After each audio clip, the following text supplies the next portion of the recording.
ଆଜି ସକାଳୁ ମୁଁ 2 ବାଲ୍ଟି ପାଣି ଧରିକି ବାହାରିଲି ବାରିକୁ। ବାରିକୁ କାହିଁକି ଯାଉଛି ଆପଣ ଭାବୁଥିବେ, ବାରିକୁ ମୁଁ ଗଛରେ ପାଣି ଦେବାକୁ ଯାଉଛି, ହେଲେ ଏ ପାଣି ମୁଁ ଗଛରେ ପାଣି ଦେବାକୁ ଯାଉନି। ପାଣି ଦେବାକୁ ତ ଆମର ପାଇପ୍ ଲଗା ହେଇଛି। ସକାଳୁ ମୁଁ ମୋ ଝିଅକୁ ଟିକେ ପଢ଼େଇ ଦେଲି। ଆଜି ମୁଁ ଓଡ଼ିଆ ପଢ଼ଉଛି, ଦେଖିପାରୁଛନ୍ତି ମୁଁ ଓଡ଼ିଆ ପଢ଼ଉଛି ମୋ ଝିଅକୁ। ଓଡ଼ିଆ ପଢ଼େଇଲା ଭିତରେ ମିସେସ୍ ମୋତେ ଆଣିକି ଦେଲେ ନଡ଼ିଆ। ନଡ଼ିଆ ଯାକ ଛଡ଼େଇକି ଏଗୁଡ଼ାକକୁ ଆମେ ତେଲ କରିବୁ। ଏସବୁ ନଡ଼ିଆ ଯାକକୁ ଛଡ଼େଇକି ମୁଁ ଟେବୁଲରେ ରଖିଦେଇକି ବାହାରି ଯିବି ବାଡ଼ିକୁ। ମୁଁ ବାଡ଼ିକୁ ବାହାରିଗଲି। ବାଡ଼ିକୁ ଯିବା ଆଗରୁ ମୁଁ 2 ବାଲ୍ଟି ପାଣି ଧରିକି ଯାଉଛି। ଆଉ ଏ 2 ବାଲ୍ଟି ପାଣି ମୁଁ ପକେଇବି ଗାତ ଗୁଡ଼ାକରେ। ଗାତ ଗୁଡ଼ାକ କମାଇ କରାହେଇଛି, ଚାଲନ୍ତୁ ଦେଖେଇବି।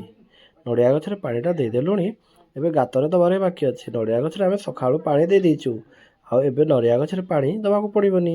ଗାତ ଗୁଡ଼ାକରେ ଆମେ ପାଣି ଦେଉଛୁ।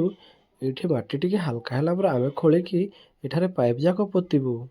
ପାଇପ୍ ଯାକ ଲଗେଇକି ଆମେ ବାରିରେ ସବୁଆଡ଼େ ପାଚେରୀ କରିଦେବୁ।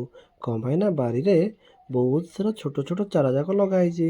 ଆଉ ସେ ଚାରା ଯାକ ଦିନେ ତ ବଡ଼ ହେବ।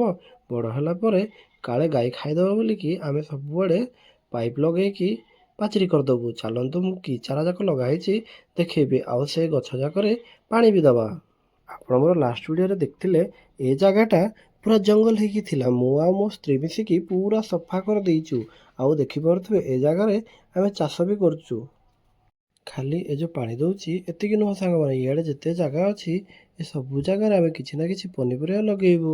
ଏବେ ଯେଉଁ ଗଛମାନଙ୍କୁ ମୁଁ ପାଣି ଦେଉଛି ଏଗୁଡ଼ାକ ସବୁ ଟମାଟୋ ଆଉ ବାଇଗଣ ଗଛ ଯାକ, ଆଉ ଟିକେ ଆଗକୁ ଲଙ୍କା ଗଛ ମଧ୍ୟ ଲଗା ହେଇଛି। ଏ ଟମାଟୋ ବାଇଗଣ ଯାକ ଆମେ ବିକିବାକୁ ଲଗାଉନୁ ସାଙ୍ଗମାନେ, ଏଗୁଡ଼ାକ ସବୁ ଆମେ ଘରେ ଖାଇବା ପାଇଁ ହିଁ ଲଗାଉଛୁ।